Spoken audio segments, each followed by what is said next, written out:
Hello friends, मेरा नाम है नरेश और मैं आज आपके लिए लेकर आया हूँ क्लास 11th का स्नैपशॉट का चैप्टर नंबर 1, जिसका नाम है the summer of the beautiful white horse.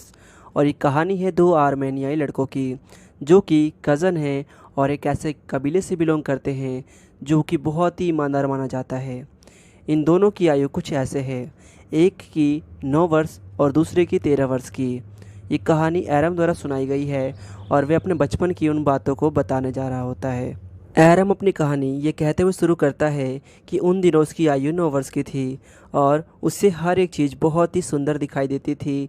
जैसे कि सभी बचपन में हम सबको हर एक चीज़ अच्छी ही लगती थी। और उसका एक भाई जिसका नाम मुराद था, उसका चचेरा भाई था। और मुराद को हर कोई एक पागल किस्म का लड़का या सनकी टाइप का लड़का ही समझता था, लेकिन एरम उसको ऐसा बिल्कुल भी नहीं समझता था। और एक सुबह 4 बजे मुराद जो है एरम के घर पे पहुंचता है और वह उसके खिड़की को खटखटाता है। तभी एरम जग जाता है और एरम पलक से कूद पड़ता है। और खिड़की के बाहर जब वो देखता है तो वह देखता है कि मुराद एक घोड़े पर बैठा हुआ था, एक बहुत ही सुंदर सा वाइट हॉर्स। लेकिन उसको विश्वास नहीं हो पाता।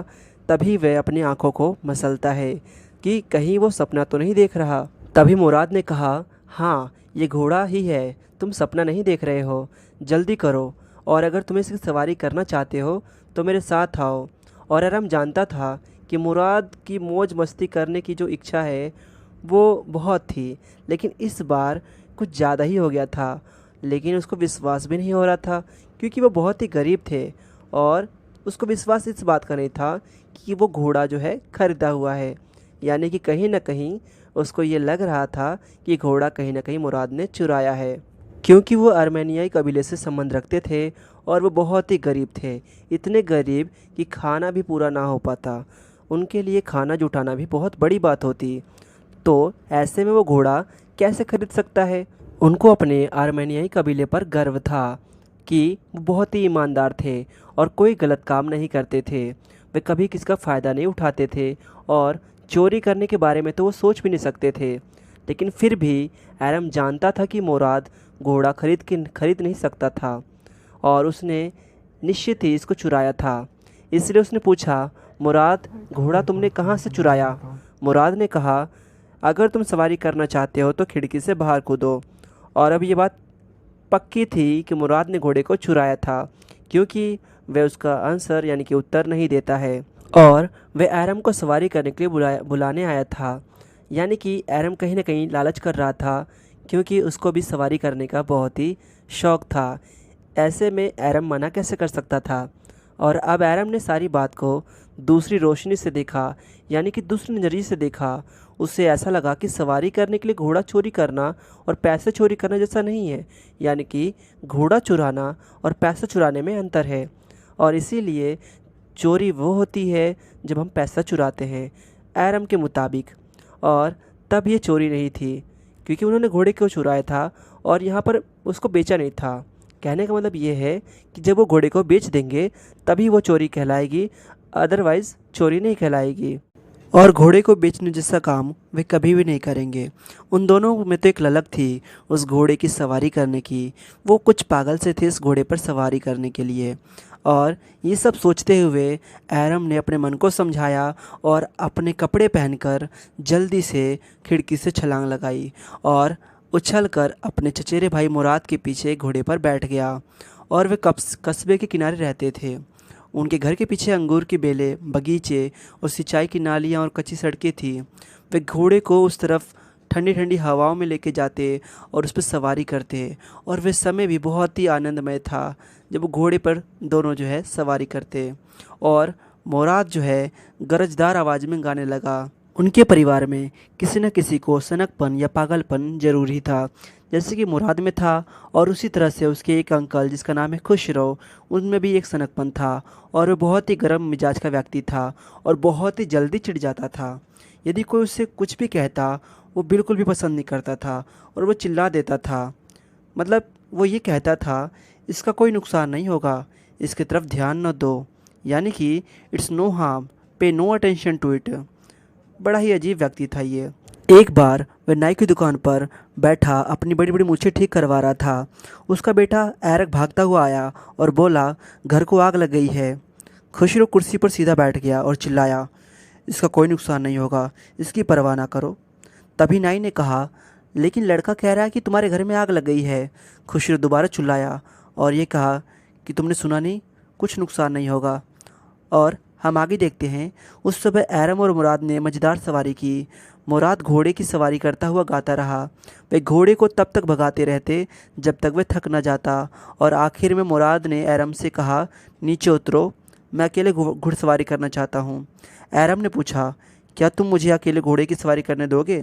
मुराद ने कहा, यह घोड़ा बताएगा कि वो किसे सवारी करने देगा। एरम ने कहा, घोड़ा मुझे अपनी सवारी करने देगा। मुराद ने कहा, हम बाद में देखेंगे, ये मत बोलो कि मुझे घुड़सवारी आती है। तभी एरम ने भी कहा, मुझे भी आती है, तुम्हारी सुरक्षा के लिए काश ऐसा ही हो। मुराद ने कहा, अब नीचे उतरो। एरम नीचे उतर गया और मुराद ने घोड़े को एड़ी लगाई और चिल्लाया, वजीरे भागो। घोड़ा अपनी पिछली टांगों पर खड़ा हो गया और बहुत ही सुंदर ढंग से भागने लगा।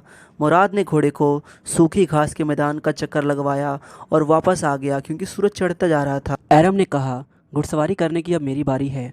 मुराद घोड़े से नीचे उतर गया। एरम उछलकर घोड़े की पीठ पर बैठ गया, लेकिन घोड़ा हिला ही नहीं। मुराद ने कहा, इसे एड़ी लगाओ, तुम किस बात का इंतजार कर रहे हो? हमने इसे वापस ले जाना है, इससे पहले कि सुबह हो जाए और सब जग जाएं। एरम ने घोड़े को एड़ी लगाई और भागने लगा, लेकिन मैदान में भागने के बजाय घोड़ा नीचे अंगूरों के बाग में उतर गया, जहां वो बेलों के ऊपर से उलझने लगा और एरम नीचे गिर गया। लेकिन घोड़ा भागता ही रहा और मुराद भागता हुआ सड़क के किनारे उतर आया और वह चिल्लाया, मुझे तुम्हारी कोई परवाह नहीं है, हमें उस घोड़े को पकड़ना होगा।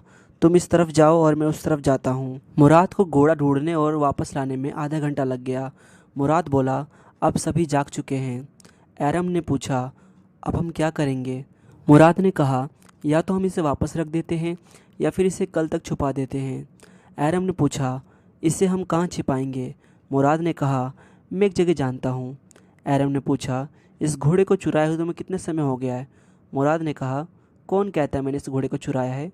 एरम ने पूछा, लेकिन हर सुबह घुड़सवारी करते तुम्हें कितना समय हो गया है? मुराद ने कहा, इस सुबह ही तो मैंने इस घोड़े को पाया है।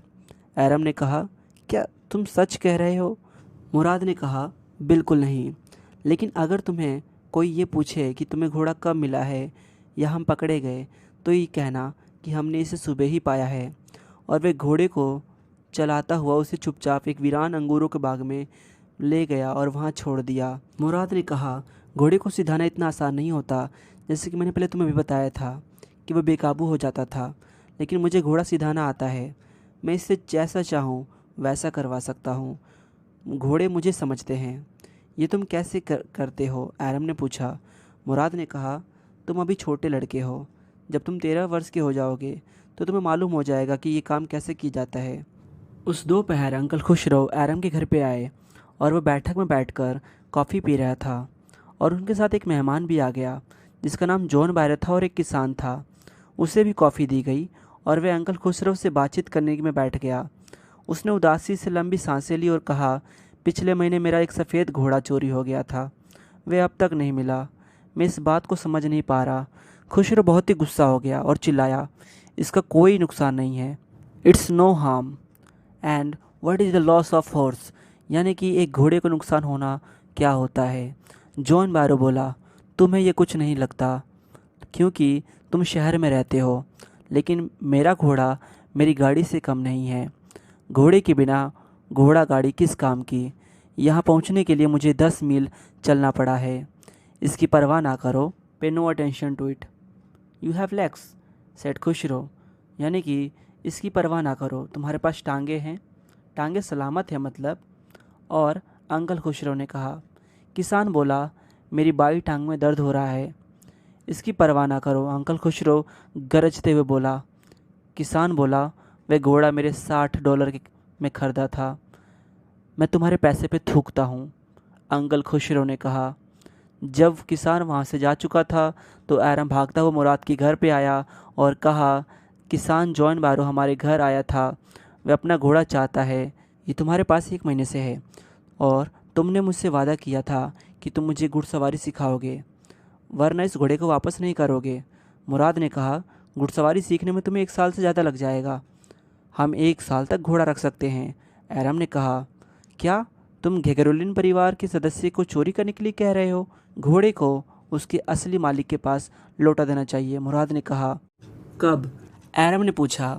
मुराद ने कहा, ज़्यादा से ज़्यादा 6 महीने और ऐसे ही 2 सप्ताह तक मुराद और एरम उसे अंगूरों के बागों से बाहर निकालते और उसकी सवारी करते। लेकिन जब एरम की घुड़सवारी की बारी आती तो घोड़ा उसे अंगूरों के बैलों में गिरा देता। लेकिन फिर भी उसे ये उम्मीद रहती कि मुराद की तरह ही वह भी घुड़सवारी सीख जाएगा। एक सुबह जब वे वीरान अंगूरों के बाग से जा रहे थे तो अचानक जॉन बायरो को देखा, जो कि गांव से ही निकल रहा था।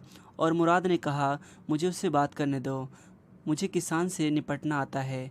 मुराद ने उस किसान से कहा, नमस्कार जॉन बायरो। किसान ने घोड़े की तरफ ध्यान से देखते हुए कहा, नमस्कार मेरे मित्रों के पुत्र, तुम्हारे घोड़े का क्या नाम है? माई हट, मुराद ने उत्तर दिया। एक सुंदर घोड़े का सुंदर नाम।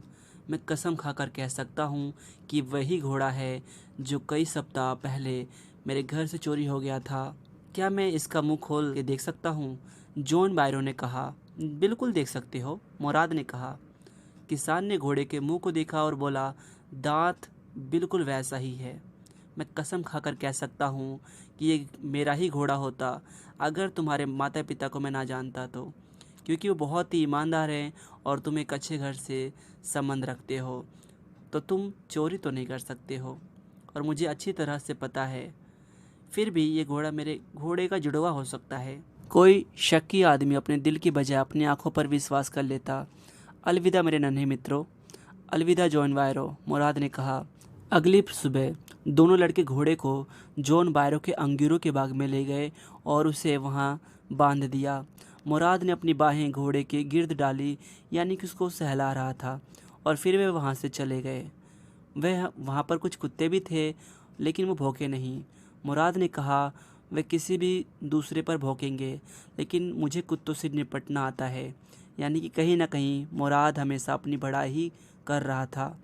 उस दोपहर जॉन बायरो अपनी घोड़ा गाड़ी में उनके घर आया और उन्हें यह घोड़ा दिखाया जो चुरा लिया गया था और फिर वापस कर दिया गया था। वह बोला, मुझे बात समझ नहीं आई। घोड़ा पहले से ज़्यादा तंदुरुस्त और बेहतर स्वभाव का हो गया है और मैं ईश्वर का शुक्र मनाता हूँ। खुशरो जो बैठक में था चिढ़ गया और चिल्लाया, चुप करो, चुप करो। तुम्हारा घोड़ा वापस मिल गया ना? Pay no attention to it. Quiet man, quiet. और यहीं पर इस चैप्टर की एंडिंग हो जाती है। तो आशा करते हैं आपको हमारे चैनल बहुत ही पसंद आया होगा और ये वीडियो भी। और ऐसे ही बहुत सारी इंटरेस्टिंग वीडियो देखने के लिए आप चैनल को सब्सक्राइब कीजिए, लाइक कीजिए और शेयर कीजिए। और आपके प्यारे से कमेंट से हमारा हौसला बढ़ता है, तो प्लीज़ कमेंट भी ज़रूर कीजिए। Thanks for watching.